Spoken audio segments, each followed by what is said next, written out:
Episode 26۔ اس بوڑھے میں داور کی دلچسپی اچانک بڑھ گئی۔ اب اس بوڑھے کے ذریعے بہت سی باتوں کا انکشاف ہونے والا تھا۔ یہ اس کے لیے بہت اچھی بات ہوئی تھی کہ حالات اسے اس آدمی کے پاس لے آئے تھے جو اس پراسرار عورت کا باپ تھا اور جو خود بھی بہت پراسرار دکھائی دے رہا تھا۔ یہ ایک عجیب صورتحال تھی۔ ایک طرف بیٹی تھی جو داور کی موت چاہتی تھی اور دوسری جانب باپ تھا جو اسے زندہ رکھنے کی کوشش کر رہا تھا۔ تمہیں یہ سن کر بہت حیرانی ہو رہی ہوگی، کیوں؟ لانی نے کہا، ظاہر ہے باپ اور بیٹی دونوں ایک دوسرے کے خلاف کام کر رہے ہیں۔ وہ مجھے مارنا چاہتی ہے اور تم بچانا چاہتے ہو۔ وہ شروع سے اسی مزاج کی ہے۔ اس نے کبھی میری بات نہیں مانی، ہمیشہ اپنی من مانی کرتی رہی۔ ہم دونوں کو دیکھ کر کوئی بھی یہ نہیں کہہ سکتا کہ ہمارے درمیان کیا رشتہ ہے۔ اس کا کارن یہ ہے کہ ہم دونوں کے درمیان کبھی اس رشتے کا احترام ہی نہیں رہا۔ میں نے اس کی پرورش بھی اس انداز سے کی تھی کہ یہ خود کو شہزور سمجھنے لگے۔ میں دنیا کے بیشتر علوم کا ماہر ہوں۔ میں انسان کو صرف دیکھ کر ہی اسے کھلی کتاب کی طرح پڑھ لیتا ہوں، اس کے آنے والے دنوں کا اندازہ کر لیتا ہوں۔ پر مجھ سے غلطی یہ ہوئی کہ میں نے سومالی کو نہیں سمجھا۔ سومالی میری اسی بیٹی کا نام ہے، اور اب جب کہ وہ اس راستے پر بہت آگے جا چکی ہے، اسے واپس لانا میرے اختیار میں نہیں رہا۔ میں اس کے ساتھ آنے والے دنوں کا اندازہ کرتا ہوں اور خوفزدہ ہو کر اپنی آنکھیں بند کر لیتا ہوں۔ خیر، تمہیں ان باتوں سے کیا؟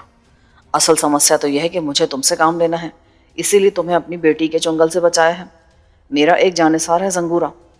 جس سمے سومالی نے تمہارے قتل کا فیصلہ صادر کیا تھا، میں نے اسی سمے زنگورا کو تمہیں بچانے کے لیے روانہ کر دیا تھا۔ اس نے عقل مندی یہ کی، وہ تمہارے سامنے نہیں آیا بلکہ اس نے بانگی کے ذریعے ایک آدمی کو گھائل کروا دیا، جبکہ تمہیں لے جانے والا دوسرا آدمی میرا آدمی تھا۔ بوڑھا بولا، یہ بانگی شاید اس بلی کا نام ہے جس نے اس آدمی پر جس لگائی تھی۔ ہاں، وہ ایک زہریلی بلی ہے۔ اس کے پنجوں کو زہر میں ڈبو کر رکھا جاتا ہے۔ وہ زنگورا کی بلی ہے۔ زنگورا نے اسے اپنے نشانے پر حملہ کرنے کی خاص تربیت دی ہے۔ جس طرف اشارہ کیا جاتا ہے وہ اسی طرف حملہ کر دیتی ہے۔ اسی لیے اس نے اس آدمی پر حملہ کیا تھا جس کی طرف زنگورا نے اشارہ کیا تھا۔ آخر تم مجھ سے کیا کام لینا چاہتے ہو؟ میں یہ چاہتا ہوں کہ تم سومالی کو کسی طرح واپس نیپال پہنچا دو۔ ہم لوگ نیپالی ہیں، وہیں سے آئے ہیں۔ یہاں آنے کے بعد سومالی کے تیور بدل گئے۔ وہ پہلے ہی شہزور تھی، لیکن یہاں آنے کے بعد اس نے اپنی شہزوری مجھے دکھانی شروع کر دی۔ نیپال واپس جانے کے بعد جب وہ اقتدار سے محرومی کا شکار ہو جائے گی تو اس کا دماغ درست ہو جائے گا۔ وہ پہلے والی سومالی ہو جائے گی جو میرے ہر حکم پر اپنا سر جھکا دیا کرتی تھی۔ لیکن میں یہ کام کس طرح کر سکتا ہوں؟ تمہاری بیٹی تو میری جان کی دشمن ہے۔ میں تمہارا انتخاب اسی لیے کر رہا ہوں کہ اس پر قابو پانا کسی اور کے بس کا روگ نہیں ہے۔ تم جیسا شہزور ہی یہ کام کر سکتا ہے۔ تم مجھے یہ بتاؤ کہ کیا یہ تنظیم شروع سے تم لوگوں کے ہاتھ میں ہے؟ نہیں، ریڈ سرکل نام کی یہ تنظیم دلاور نامی ایک شخص نے بنائی تھی۔ اپنے باپ کا نام سن کر داور سنبھل کے بیٹھ گیا۔ تو کیا اب دلاور اس دنیا میں نہیں رہا؟ سمجھ میں نہیں آتا کہ میں کچھ بتاؤں یا نہ بتاؤں۔ یہ ایک ایسا راز ہے جس سے اس تنظیم کے بھی کچھ ہی لوگ واقف ہیں۔ اگر تم مناسب سمجھتے ہو تو مجھے بتا دو۔ اس کی وجہ یہ کہ میں تمہاری تنظیم سے تعلق نہیں رکھتا۔ میں ایک باہر کا آدمی ہوں۔ اس کے علاوہ تم مجھ سے کام لینے کا ارادہ رکھتے ہو، اسی لیے بہتر ہے کہ سب کچھ بتا دو۔ تم مجھے اعتماد میں لے کر مجھ سے کوئی کام کرا سکتے ہو۔ یہ تو تم ٹھیک کہتے ہو۔ تمہارے چہرے کے نقوشے بتاتے ہیں کہ تم اپنی ضد کے پکے ہو۔ تمہیں سب کچھ بتانا ہی پڑے گا۔ یہ ان دنوں کی بات ہے جب دلاور اور اس کی بیوی نیلم اس تنظیم کو بڑی سفلتا کے ساتھ چلا رہے تھے۔ نیلم ایک ذہین عورت تھی۔ اس نے نہ صرف اس تنظیم پر بلکہ دلاور جیسے شخص پر بھی اپنا تسلط قائم کر رکھا تھا۔ اور بوڑھے نے بھی اتنا ہی بتایا تھا کہ دروازے پر دستک ہونے لگی۔ کون ہے؟ آ جاؤ۔ دروازہ کھلا اور ایک سیاہ فام شخص کمرے میں گھس آیا۔ وہ کسی گینڈے کی طرح طاقتور اور ہاتھی کی طرح جسیم تھا۔ اس کے دونوں ہاتھ غیر معمولی طور پر طویل تھے اور اس کی دونوں ہتھیلیاں یہ ظاہر کر رہی تھیں کہ وہ اپنے کسی بھی مخالف کی گردن کو ان ہتھیلیوں کی گرفت میں لے کر اسے لمحے بھر میں زندگی کی قید سے آزاد کروا سکتا ہے۔ میں نے اپنا فرض ادا کر دیا آقا۔ معلوم ہے مجھے۔ یہ وہی زنگورا ہے جس کے بارے میں تمہیں بتا چکا ہوں۔ داور بڑی دلچسپی سے اس کی طرف دیکھنے لگا۔ زنگورا نے بھی اپنی نگاہیں اس پر جما دی۔ کچھ دیر تک وہ دونوں ایک دوسرے کو اس انداز سے دیکھتے رہے جیسے ایک دوسرے کی قوت کا اندازہ کر رہے ہوں۔ پھر اچانک زنگورا نے اپنے ہونٹ بھینچ لیے اور جیب سے ایک پستول نکال کر اس کا رخ داور کی طرف کر دیا۔ موہن اور سوسن کو مینیجر اپنے ساتھ مادام کے کمرے میں لے آیا تھا۔ مادام اس وقت بہت الجھی ہوئی دکھائی دے رہی تھی۔ ایسا لگتا تھا جیسے وہ ان دونوں کو جلد از جلد ٹالنا چاہتی ہو، اسی لیے اس نے فوراً اپنا ایک بازو آگے بڑھا دیا۔ موہن نے جلدی سے کالرا کا انجیکشن لگا دیا تھا۔ اس طرح اب 13 آدمیوں کو انجیکشن لگ چکے تھے۔ اور لوگ کہاں ہیں؟ سوہن نے مادام کے کمرے سے باہر آنے کے بعد مینیجر سے پوچھا۔ ایک ذہنی مریض بھی ہے میرے ہاں، اسے ہم لوگ تہخانے میں رکھتے ہیں۔ موہن اور سوہن نے ایک دوسرے کو معنی خیز نگاہوں سے دیکھا۔ کبھی کبھی ذہنی مریضوں کو بھی کالرا ہو جاتا ہے مینیجر صاحب، اسی لیے اس کو بھی انجیکشن لگوا ہی دیں۔ موہن نے مسکراتے ہوئے کہا، ہاں ہاں کیوں نہیں، میں نے مادام سے آگیا لے لی ہے، آپ دونوں میرے ساتھ چلیں۔ مینیجر ان دونوں کو پرپیچ راستوں سے گزارتا ہوا ایک تہخانے میں لے آیا جہاں ایک بوڑھا شخص بپھرے ہوئے شیر کی طرح ٹہل رہا تھا۔ بوڑھے کو دیکھ کر ان دونوں کی آنکھیں چمکنے لگی، لیکن انہوں نے اپنے تاثرات کا اظہار نہیں کیا۔ کیا بات ہے، کیوں آئے ہو تم لوگ یہاں؟ کیا مجھ سے کوئی اور کام لینا ہے؟ بوڑھا دھاڑا، یہ ہیلتھ ڈپارٹمنٹ کے لوگ ہیں، یہ لوگ کالرا کے ٹیکے لگانے آئے ہیں۔ ان کا کہنا یہ ہے کہ مینیجر نہ جانے کیا کہنا چاہتا تھا، لیکن وہ اپنا جملہ مکمل نہ کر سکا۔ اچانک اس کی زبان لڑکھڑا گئی، پھر اس کے پاؤں لرزنے لگے۔ اس کے بعد وہ لہراتا ہوا فرش پر ڈھیر ہو گیا۔ بوڑھا حیرت سے مینیجر کو دیکھ رہا تھا، جبکہ وہ دونوں بہت ہی مطمئن اور خوش دکھائی دے رہے تھے۔ کیا ہوا اسے؟ یہ صرف بے ہوش ہو گیا ہے دلاور صاحب۔ کیا؟ کیا تم لوگ مجھے جانتے ہو؟ بہت اچھی طرح، اور آپ کو رہا کرانے کے لیے ہم نے یہ ڈرامہ رچایا ہے۔ ہم نے ہیلتھ ڈپارٹمنٹ کی آڑ لے کر یہاں موجود ہر شخص کو کالرا کے ٹیکے لگا دیے ہیں۔ یہ ٹیکے دراصل بے ہوشی کے ہیں۔ ہمارا خیال تھا کہ اس کا اثر 2-3 گھنٹوں کے بعد ہوگا، لیکن ہمارا اندازہ غلط نکلا۔ بہرحال آپ جلدی سے ہمارے ساتھ نکل لیں۔ آخر تم لوگ ہو کون؟ مجھے کیوں رہا کروانا چاہتے ہو؟ ہمارا تعلق انٹرنیشنل چیئرز ایسوسی ایشن سے ہے، باقی باتیں آپ کو بعد میں معلوم ہو جائیں گی، اسی سمے نکل لیں۔ بوڑھے نے ایک لمحے کے لیے کچھ سوچا، پھر گہری سانس لے کر اپنی رضامندی ظاہر کر دی۔ ٹھیک ہے چلو۔ وہ تینوں تہخانے سے باہر آ گئے۔ تہخانے کے باہر 2 محافظ موجود تھے، لیکن ان کی حالت بھی مینیجر سے مختلف نہیں تھی، وہ بھی بے ہوش ہو چکے تھے۔ گیٹ تک بے ہوش آدمیوں کی لائن لگی ہوئی تھی، ایسا لگتا تھا جیسے کوئی بلا اس گودام کے آدمیوں پر حملہ آور ہو گئی ہو۔ گیٹ پر کھڑے چوکیدار کا بھی یہی حال تھا۔ یہ گودام چونکہ غیر آباد سے علاقے میں تھا، اسی لیے باہر بے ہوش پڑے ہوئے چوکیداروں پر کسی کی نظر نہیں گئی تھی۔ وہ لوگ بڑی آسانی سے بنا کسی مداخلت کے گیٹ سے باہر آنے میں کامیاب ہو گئے۔ باہر آنے کے بعد انہوں نے اپنی رفتار تیز کر دی۔ وہ گودام کے عقبی سمت کی طرف جا رہے تھے۔ بوڑھا دلاور حیران بھی تھا اور منہ میں کچھ بڑبڑاتا ہوا ان کے پیچھے چل رہا تھا۔ گودام کے عقبی سمت ایک میدان تھا اور اس میدان کے شروع میں ایک اسٹیشن ویگن کھڑی ہوئی تھی۔ موہن نے آگے بڑھ کر دروازہ کھولا اور دلاور کو اشارہ کیا۔ دلاور پچھلی سیٹ پر بیٹھ گیا، جبکہ سوہن نے ڈرائیونگ سیٹ سنبھال لی۔ پھر وہ وین تیز رفتاری کے ساتھ ایک طرف چل پڑی۔ ہاں بتاؤ، یہ سب چکر کیا ہے؟ دلاور نے پوچھا۔ اس سمے تو آپ یہ دیکھیں کہ ہم آپ کو کتنی آسانی کے ساتھ دشمنوں کے چنگل سے نکل لائے ہیں۔ یہ تو تم لوگوں نے واقعی کمال کر دیا۔ یقین نہیں آتا کہ تم صرف 2 آدمی ہو، لیکن تم اتنے خطرناک لوگوں کے درمیان سے مجھے رہا کروانے میں کامیاب ہو گئے، اور وہ بھی بنا کسی تشدد کے۔ یہی تو ہمارا نظریہ جناب، کہ ہاتھ پاؤں ہلائے یا تشدد کے بغیر بھی بڑے بڑے کارنامے سر انجام دیے جا سکتے ہیں۔ اصل قیمت تو ذہانت کی ہوتی ہے۔ ہماری ایسوسی ایشن کا ہر شخص اس قسم کے کارنامے انجام دینے میں ماہر ہے۔ ہمیں یہ معلوم تھا کہ آپ کو اسی گودام کے تہخانے میں رکھا گیا ہے، اور آپ کے گرد ایسے پہرے قائم کر دیے گئے ہیں کہ آپ باہر نہیں نکل سکتے۔ پھر ہم دونوں نے آپ کو نکال لینے کا منصوبہ بنایا۔ منصوبہ بالکل سیدھا سادہ تھا، یعنی گودام میں موجود ہر شخص کو کالرا کے ٹیکے لگا دیے جائیں، جو دراصل بے ہوشی کے ٹیکے ہوں۔ اس کام کے لیے ہم نے اپنے ایک ساتھی کو ہیلتھ ڈپارٹمنٹ کی طرف روانہ کر دیا، جہاں وہ اپنے ایک دوست کے پاس بیٹھ گیا۔ گودام کے مینیجر نے ہماری تصدیق کے لیے جب فون کیا تو ہمارے آدمی نے فون اٹھا کر اسے مطمئن کر دیا۔ اس کے بعد مینیجر سمیت گودام کے ہر شخص نے وہ انجیکشن لگوا لیے۔ وہ سب کے سب انٹا غفیل ہو گئے۔ دلاور کے ہونٹوں پر مسکراہٹ پھیل گئی۔ اسے یہ لوگ بہت اچھے معلوم ہوئے تھے، جو بظاہر سیدھے سادے دکھائی دے رہے تھے، لیکن اندر سے بہت خطرناک تھے۔ چلو یہاں تک تو تمہاری بات سمجھ آ گئی، لیکن یہ معلوم نہیں ہوا کہ تم لوگوں کو مجھ سے کیا دلچسپی ہو گئی۔ یہ تو آپ کو نونا کے سامنے جا کر معلوم ہوگا۔ نونا؟ یہ نونا کون ہے؟ بہتر ہے کہ آپ خود ہی معلوم کر لیجیے گا، ہم اپنی منزل تک پہنچ ہی چکے ہیں۔ دلاور نے کھڑکی سے باہر دیکھا۔ ان کی گفتگو کے دوران اسے راستے پر دھیان دینے کا موقع نہیں ملا تھا۔ اس وقت وہ ویگن ایک بڑی سی کوٹھی کے احاطے میں داخل ہو رہی تھی۔ وہ سیڑھیوں کے پاس رک گئی اور وہ لوگ گاڑی سے نیچے اترے۔ وہ ایک بہت بڑی اور شاندار کوٹھی تھی۔ بمبئی میں ایسی کوٹھیاں بہت کم ہوا کرتی ہیں۔ یہاں عام طور پر لوگوں کی زندگی یا تو کھولیوں میں گزرتی ہے یا فٹ پاتھوں پر۔ اسی کوٹھی کے بیرونی گیٹ پر 2 گورکھے بھی کھڑے تھے۔ شاید انہی لوگوں نے گاڑی کے لیے گیٹ کھولا تھا۔ آپ آئے میرے ساتھ۔ سوہن نے ایک طرف اشارہ کیا۔ دلاور اگرچہ اس وقت ذہنی طور پر الجھا ہوا تھا، لیکن اس نے اپنی الجھن کا اظہار نہیں کیا۔ وہ لاپرواہی سے ان دونوں کے ساتھ چل پڑا۔ اس کے لیے سب سے بڑی بات یہ تھی کہ اسے قید سے رہائی مل چکی تھی۔ اس کے اپنے آدمی نے اسے قید کر رکھا تھا اور اس پر دباؤ ڈالنے کے لیے وہ اس لڑکی پر ظلم کیا کرتے تھے جو اس کے لیے بہت اہمیت کے حامل تھی۔ موہن سوہن اسے کوٹھی کے اندرونی حصے میں لے آئے۔ اندر سے بھی یہ کوٹھی بہت شاندار انداز سے سجائی گئی تھی۔ اس کا ڈرائنگ روم دیکھنے سے تعلق رکھتا تھا۔ دلاور اس ڈرائنگ روم میں آ کر مبہوت سا ہو گیا۔ اس نے کمرے کی آرائش پر ایک گہری نگاہ ڈالی اور ایک صوفے پر بیٹھ گیا۔ اس کی الجھن کچھ اور بڑھ گئی۔ آپ تشریف رکھیں، میں ابھی نونا کو بلا کر لاتا ہوں۔ ہاں ٹھیک ہے۔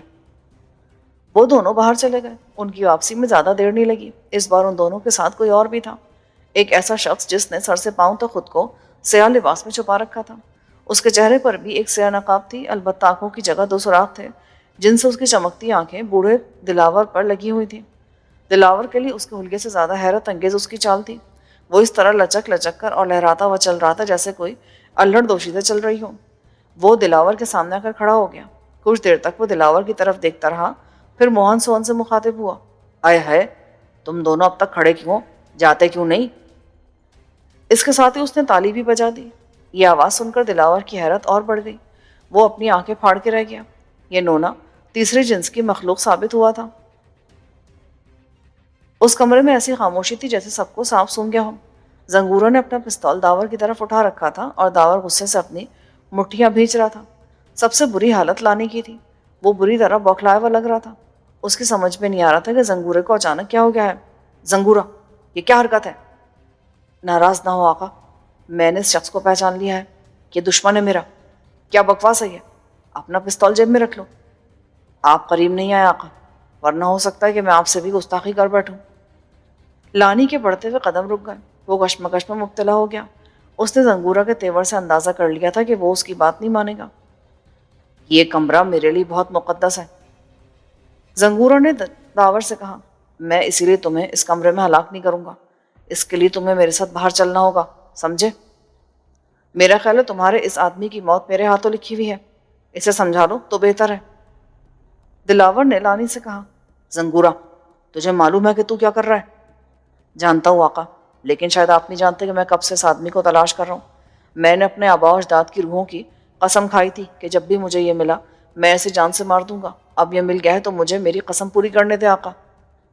اگر تم مرنا ہی چاہتے ہو تو مجھے کیا اعتراض ہو سکتا ہے؟ کہاں مرنا چاہتے ہو؟ اسی کمرے میں یا کہیں اور؟ دلاور جھلا کر کھڑا ہو گیا۔ یہ تو باہر چل کر ہی معلوم ہوگا۔ زنگورہ ہنس پڑا۔ اس کی ہنسی بھی اس کے مزاج کی طرح بے رحم معلوم ہوتی تھی۔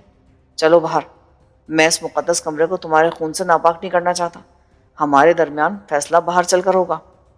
زنگورہ، اگر تجھے دلاور کو مارنا ہی تھا تو اپنی بلی کی مدد سے بھی مار سکتا تھا۔ نہیں آقا، اس سمے اس شخص کو یہ معلوم نہیں ہوتا کہ اسے کس جرم کی سزا دی جا رہی ہے۔ یہ تو خاموشی سے مر جاتا، لیکن میں چاہتا ہوں کہ اسے سب کچھ بتا کر ہلاک کروں تاکہ اس کے من میں کوئی حسرت نہ رہے۔ کیوں بھائی، میرے ساتھ چلنے سے گھبرا کیوں رہے ہو؟ داور غصے سے اس کو دیکھتا ہوا دروازے کی طرف چل پڑا۔ زنگورہ نے اس کے سر کا نشانہ لے رکھا تھا۔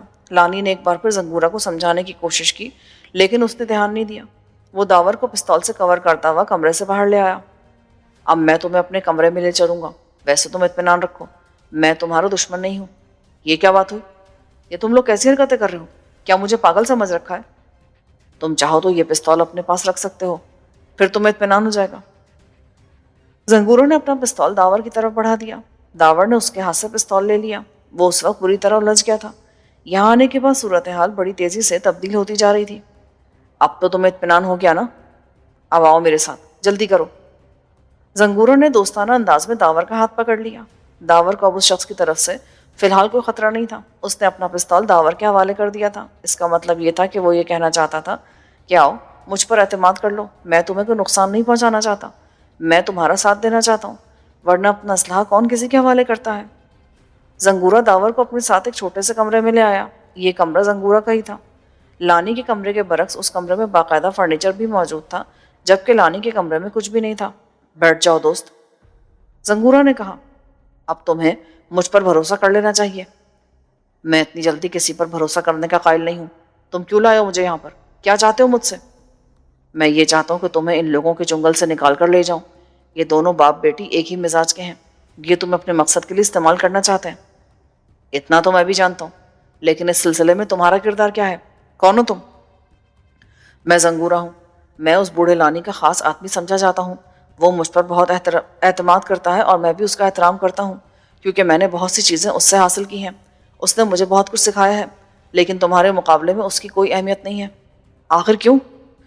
مجھ میں ایسی کون سی خاص بات ہے؟ بہت خاص بات ہے آقا۔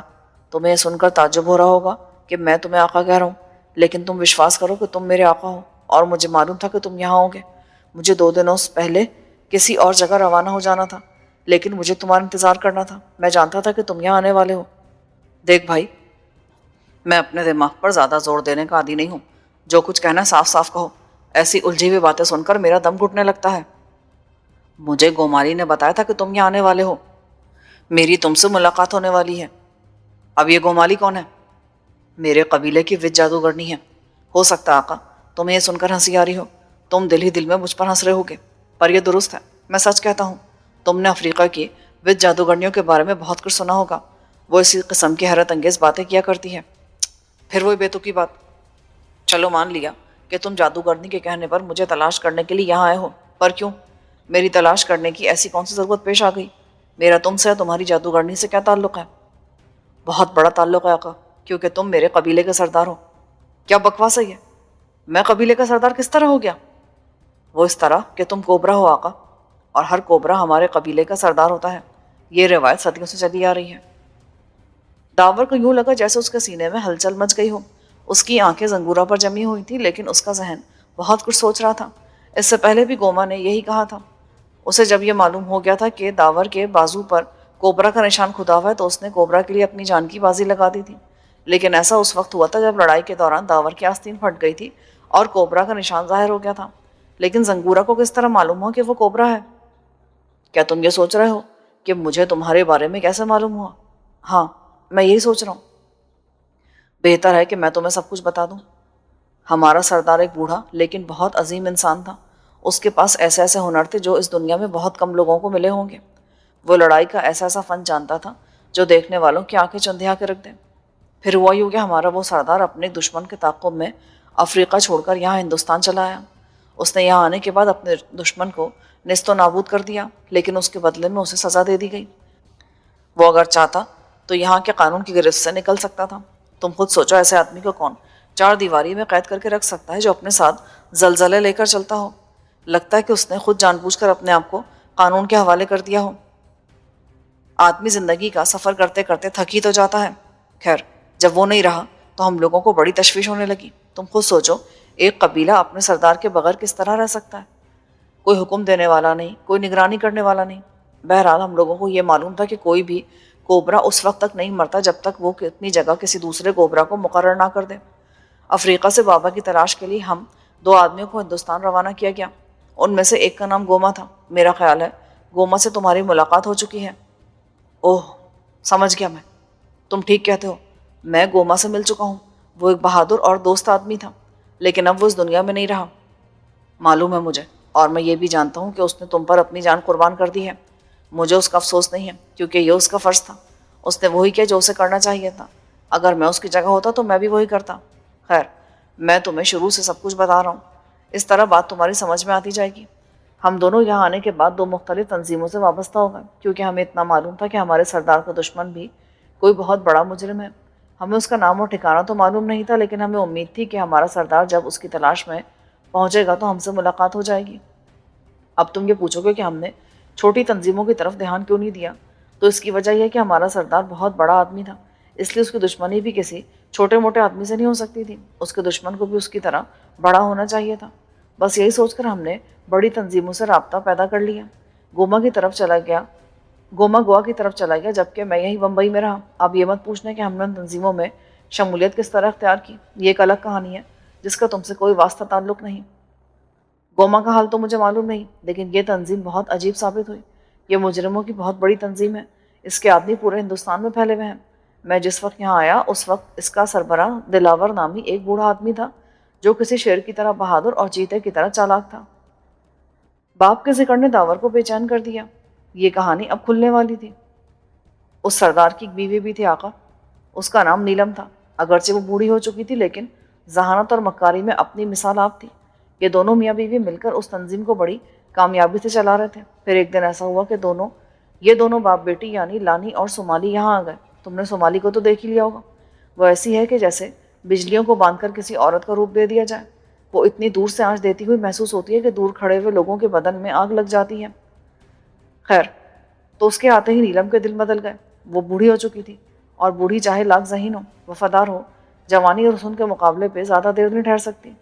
دلاور اس لڑکی پر عاشق ہو گیا، اور عاشق بھی ایسا کہ اس کے آگے اس نے اپنی گردن جھکا دی، اپنا سب کچھ اس کے قدموں میں اس طرح ڈال دیا جس طرح ہم لوگ دیوی کے قدموں میں اپنی جان نکال کے رکھ دیتے ہیں۔ یہ عورت بھی بوڑھے سردار کے لیے دیوی بن کے رہ گئی۔ اس کی شخصیت کی مضبوط دیوار اس سیلاب کے آگے ریت کی طرح بہہ گئی۔ یہ بڑھاپے اور جوانی کا ملاپ بہت بری چیز ہوا کرتا ہے۔ بڑھاپے میں آدمی زیادہ سے زیادہ سمیٹ لینا چاہتا ہے، سو دلاور نے بھی دونوں ہاتھوں سے سمیٹ لینا چاہا، لیکن اسے یہ معلوم نہیں تھا کہ بجلیاں ہاتھوں کی گرفت میں نہیں آتی، بلکہ وہ تو نگاہوں سے پھسل جایا کرتی ہیں۔ دلاور نے اس پر اعتماد کیا اور اس نے اس کو دھوکہ دے دیا، اسے دو کوڑی کا بنا کے رکھ دیا۔ زنگورا اتنا کہہ کر خاموش ہو گیا۔ داور نے اب بہت کچھ سمجھ لیا تھا، اسے اپنے باپ کا حشر معلوم ہو گیا تھا، لیکن اب بھی بہت سی باتیں ادھوری تھی۔ تو میں بتا رہا تھا آقا، زنگورا نے پھر کہنا شروع کیا تو اسی وقت دروازے پہ دستک ہونے لگی۔ زنگورا، دروازہ کھولو۔ باہر سے لانی کی آواز آئی۔ ابھی چلے جاؤ آقا، ابھی مجھے اپنے دشمن سے حساب کتاب کرنا ہے، میں ایسے اس کا ماضی یاد دلا رہا ہوں۔ ارے بے وقوف آدمی، یہ سب بعد میں کرتے رہنا، ذرا باہر نکل کر دیکھو تو سب کے سب بے ہوش پڑے ہیں۔ زنگورا اور داور دونوں ہی چونک پڑے۔ پھر زنگورا نے کچھ سوچنے کے بعد دروازہ کھول دیا۔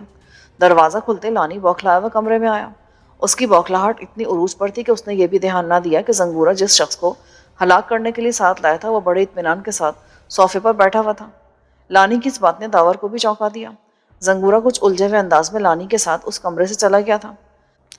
داور کو ان دونوں کے ساتھ جانے کی ضرورت نہیں تھی، اسے زنگورا کی باتیں یاد آ رہی تھیں۔ زنگورا نے ابھی جو کچھ بتایا تھا وہ بہت حیرت انگیز تھا، لیکن اسے اپنے باپ سے کوئی بعید بھی نہ تھی۔ آدمی جب ایک بار کسی حوث کو اپنے سینے میں بسا لے تو حوث بڑھتی چلی جاتی ہے، پھر وہ سب کچھ سمیٹ لینا چاہتا ہے، دولت بھی، شباب بھی، طاقت بھی اور اقتدار بھی۔ اس کے باپ کے ساتھ بھی یہی ہوا تھا۔ زنگورا کچھ ہی دیر میں لوٹ آیا۔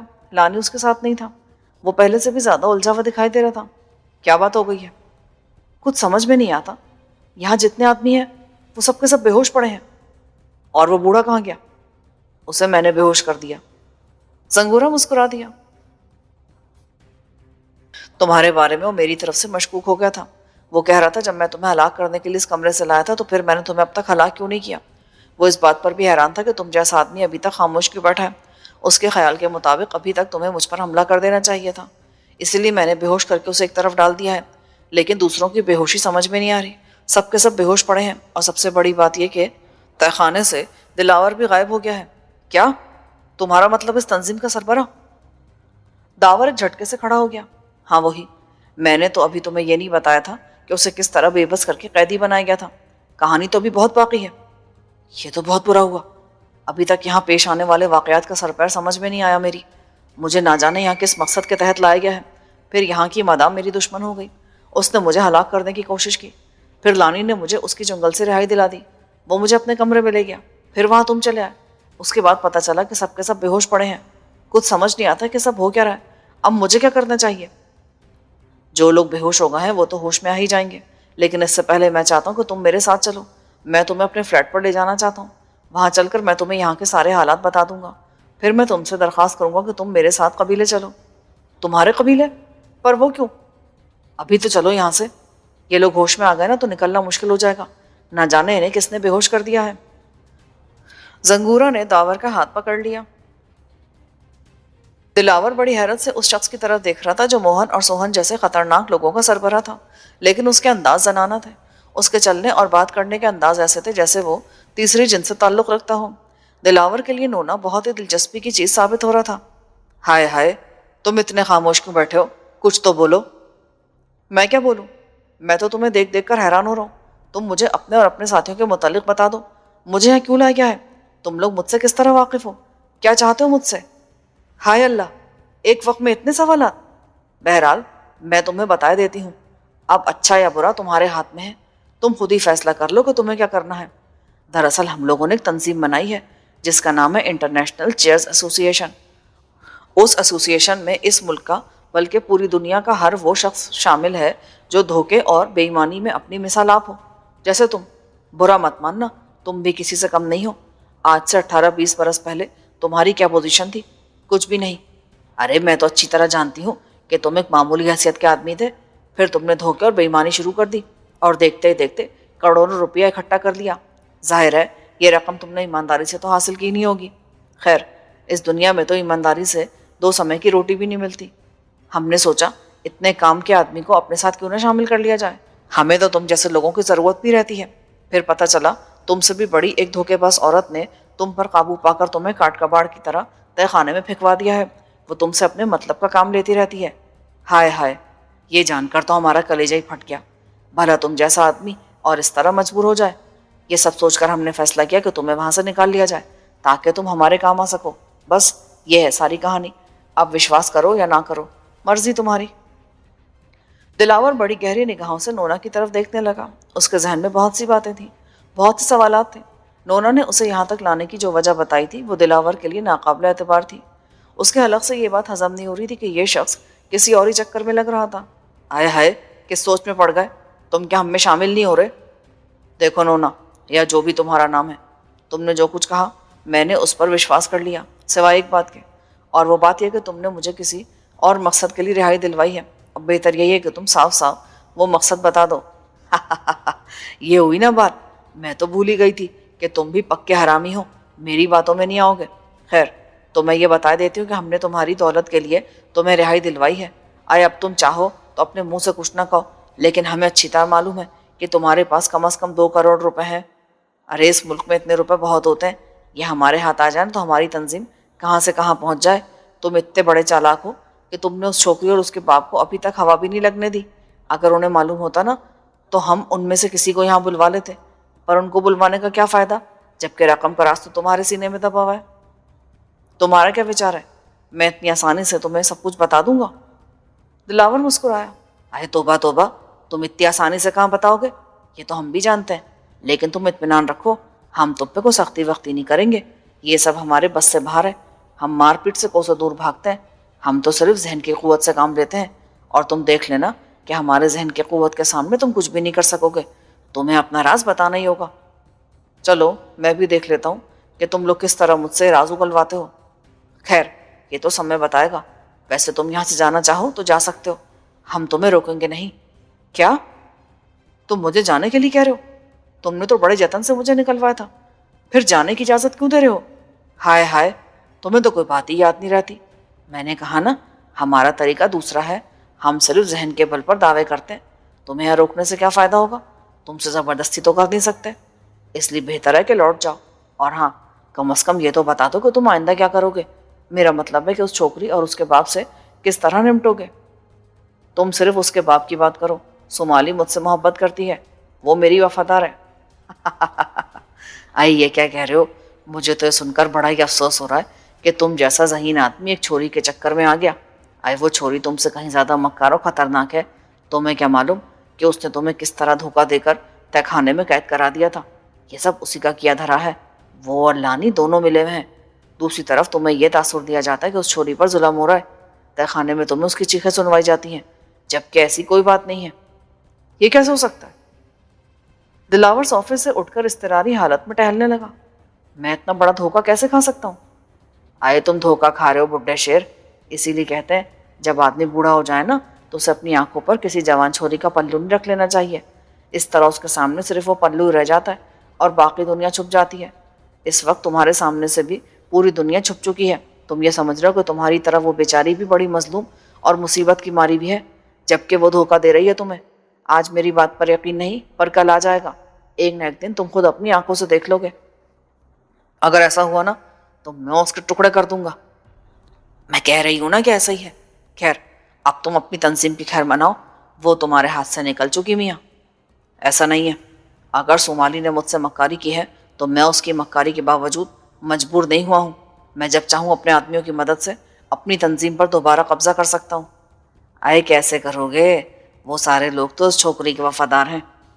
ایسی بات نہیں، میرے بہت سے آدمی اس تنظیم سے باہر بھی ہیں، لیکن خیر میں تمہیں سب کچھ کیوں بتاؤں؟ تو مت بتاؤ، بس اب نکل لو یہاں سے، اور یہ دیکھ لو میں تمہیں کتنی آسانی سے جانے دے رہی ہوں؟ اس کا مطلب یہ ہے کہ ہمیں اپنے ذہن پر اتنا بھروسہ ہے کہ ہم جانتے ہیں کہ تم ہماری گرفت سے نہیں نکل سکتے۔ تم جہاں بھی رہو گے نا، ہمیں اپنا راز بتاؤ گے۔ بس اب نکل لو نکل لو، مجھے اپنی ورزش بھی کرنی ہے۔ ایک تو یہ کم بخت ماری ورزش بھی بڑی ضروری چیز ہے۔ دل نہیں لگتا پر لگے رہو، ایک دن نہ کرو تو لگتا ہے ہاتھ پیروں سے جان نکل گئی۔ اچھا تم جاؤ، کہو تو موہن اور سوہن بھی کہوں، وہ چھوڑائیں تمہیں کہیں؟ نہیں نہیں، میں خود چلا جاؤں گا۔ دلاور نے ایک نظر اس عجیب و غریب سیاہ پوش نونا پر ڈالی اور پھر اس کمرے سے باہر آ گیا۔ اسے یقین نہیں آ رہا تھا کہ اسے اتنی آسانی کے ساتھ جانے کی اجازت دے دی جائے گی۔ یہ لوگ تو بہت ہی حیرت انگیز ثابت ہوئے تھے۔ ان لوگوں نے اس کے خلاف کچھ بھی نہیں کیا تھا، اسے تہخانے سے رہائی دلوائی، اس کی چھپائی ہوئی رقم کا تذکرہ کیا اور پھر اسے چھوڑ دیا۔ یہ بہت ہی باخبر لوگ معلوم ہوتے تھے، انہیں سارے حالات کا علم تھا۔ یہ جانتے تھے کہ دلاور کے پاس کتنی رقم ہے اور وہ کس طرح صومالی کے چکر میں پھنس کر اپنی آزادی کھو بیٹھا تھا۔ نونا نے صومالی کے بارے میں جو کچھ کہا وہ دلاور کے لیے بہت تکلیف دہ تھا۔ وہ سوچ بھی نہیں سکتا تھا کہ اسے اس انداز سے دھوکہ دیا جائے گا۔ اس کا خیال تھا اسے روکنے کی کوشش کی جائے گی، کوئی نہ کوئی اس کے راستے میں آئے گا، لیکن ایسا نہیں ہوا۔ دلاور کی حیرت بڑھتی چلی جا رہی تھی۔ باہر آ کر وہ ایک طرف پیدل چل پڑا۔ اس کے ذہن میں آندھیاں سی چل رہی تھی۔ اس کی سمجھ نہیں آ رہا تھا کہ وہ اس پراسرار نونا کی باتوں کا اعتبار کرے یا نہ کرے۔ وہ بے سہارا شخص نہیں تھا، وہ اس شہر کی ایک بہت بڑی تنظیم کا سربراہ تھا، لیکن اسے مفلوج کر کے رکھ دیا گیا تھا۔ اس کے سامنے دو راستے تھے، یا تو وہ واپس جا کر صومالی اور لانی سے ملاقات کر کے ان لوگوں کو مجبور کر دے جنہوں نے اسے قید کیا تھا۔ اس سلسلے میں سب سے پہلا نام ماتھر کا تھا۔ ماتھر کسی زمانے میں دلاور کا بہت خاص آدمی تھا۔ دلاور نے اس پر بہت وشواس کیا تھا۔ اس نے ماتھر کو اپنے نائب کی حیثیت دے رکھی تھی، پھر اسی ماتھر نے اسے بے بس کر کے رکھ دیا۔ ایک رات دلاور کی بساط الٹ دی گئی۔ ماتھر نے اپنے آدمیوں کی سہایتا سے اس پر قابو پا لیا اور اسے قیدی بنا لیا۔ اس سلسلے میں ماتھر اور اس کے ساتھیوں نے صومالی کو ڈھال کے طور پر استعمال کیا تھا۔ وہ صومالی پر تشدد کرتے اور اس کی چیخیں دلاور کو تہہ خانے میں سنوائی جاتی۔ دلاور صومالی پر تشدد برداشت نہیں کر سکتا تھا، وہ مجبور ہو کر ماتھر کی ہر بات مان لیا کرتا۔ ماتھر نے دلاور کے دوسرے آدمیوں کو یہ باور کرا دیا تھا کہ دلاور نے احتیاطی تدابیر اختیار کر لی ہیں، اب وہ صرف اپنی آواز کے ذریعے اپنے آدمیوں سے مخاطب ہوا کرے گا۔ اس لیے جب تنظیم کے بڑوں کی میٹنگ ہوا کرتی تو اس میٹنگ میں دلاور کی آواز سنوائی جاتی۔ ان لوگوں نے تہہ خانے میں مائک لگوا رکھے تھے۔ ان لوگوں کو دلاور کی زبان سے جو کچھ کہلوانا ہوتا وہ دلاور کو لکھ کر دے دیا کرتے۔ اگر دلاور وہ سب کچھ کہنے سننے سے انکار کرتا تو صومالی کی کڑبناک چیخیں اسے بے بس کر دیتی، اس کے اعصاب شکستہ ہو جاتے، پھر مجبور ہو کر وہ وہی کچھ بولنے لگتا جس کے لیے اسے ہدایت دی جاتی تھی۔ لیکن اب نونا کی باتوں نے اس کے ذہن میں خلفشار پیدا کر دیا تھا۔ اگر نونا کی بات صحیح تھی تو صومالی یا لانی کے پاس وہ نہیں جا سکتا تھا۔ ان کے پاس جاتے اسے دوبارہ گھیر لیا جاتا۔ وہ ایک بار پھر آزادی حاصل کرنے کے لیے ان کے چنگل میں نہیں آنا چاہتا تھا۔ دلاور کے ذہن پر مایوسیوں نے یلغار کر دی تھی۔ اس کی سمجھ نہیں آتا تھا کہ اب وہ کیا کرے۔ کل تک اس نے حکومت قائم کر رکھی تھی، اس کی گردن اکڑی رہتی تھی، اور آج وہ دربدر ہو رہا تھا۔ یہ ٹھیک تھا کہ اس کے پاس بے پناہ دولت تھی جو اس کے کام آ سکتی تھی، لیکن وقتی طور پر مسئلہ پناہ حاصل کرنے کا تھا۔ پھر اچانک اس کے ذہن میں ولراج کا خیال آ گیا۔ ولراج ایک قابل اعتماد آدمی تھا۔ اب سے بہت پہلے وہ دلاور ہی کی تنظیم میں شامل تھا۔ وہ ایک ٹرک ڈرائیور تھا اور اس کے ذمے تنظیم کے مال کو ایک جگہ سے دوسری جگہ پہنچانا تھا۔ پھر ایک دن ولراج کی نیت بدل گئی۔ اس نے ایک دوسری پارٹی سے تنظیم کے مال کا سودا کیا، لیکن عین وقت پر اس کی یہ بات تنظیم کے بڑوں کو پتہ چل گئی۔ ان کے نزدیک ایسی حماقت کی سزا موت تھی، لیکن دلاور نے نہ جانے کیوں اسے معاف کر دیا تھا، البتہ ولراج کو تنظیم سے الگ کر دیا تھا۔ اس دن سے ولراج دلاور کا جانثار بن گیا تھا۔ دلاور کو یقین تھا کہ وہ اس کے لیے اپنی جان تک کی بازی لگا دے گا۔ اس نے ولراج پر ایک بہت بڑا احسان کیا تھا اور اب ولراج کے لیے اس احسان کا بدلہ چکانے کا وقت آ گیا تھا۔ ولراج کولابے میں رہتا تھا۔ دلاور کو اس کی رہائش کے بارے میں صرف اتنا ہی معلوم تھا، لیکن اسے یقین تھا کہ وہ کولابہ پہنچ کر اس کا پتہ چلا سکتا ہے۔ اصل مسئلہ کولابہ تک پہنچنے کا تھا، جو اس مکان سے بہت فاصلے پر تھا جہاں سے دلاور کو جانے کی اجازت دے دی گئی تھی۔ وہ سیدھا چلتا چلا گیا۔ اسے اندازہ ہو گیا تھا کہ نونا اور اس کے ساتھیوں نے اس کا تعاقب نہیں کیا ہے۔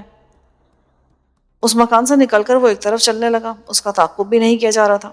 وہ سڑک بمبئی کی دوسری مصروف سڑکوں سے بالکل مختلف تھی۔ کبھی کبھی کوئی گاڑی تیز رفتاری کے ساتھ گزر جاتی اور اس کے بعد سناٹا طاری ہو جاتا۔ دلاور کے خیال کے مطابق اس سڑک پر بسوں کی آمد و رفت بھی نہیں ہوتی ہوگی۔ کچھ دور چلنے کے بعد وہ سڑک ایک طرف مڑ گئی اور اسی موڑ پر دلاور کو ایک گاڑی کھڑی دکھائی دی۔ سڑک کا یہ حصہ اور بھی سنسان تھا۔ اس سناٹے میں اس گاڑی کے اندر کشمکش جاری تھی۔ وہ دو آدمی تھے جو ایک لڑکی پر قابو پانے کے لیے اپنی پوری قوت صرف کر رہے تھے اور لڑکی ان کی گرفت سے نکلنے کے لیے پوری کوشش کر رہی تھی۔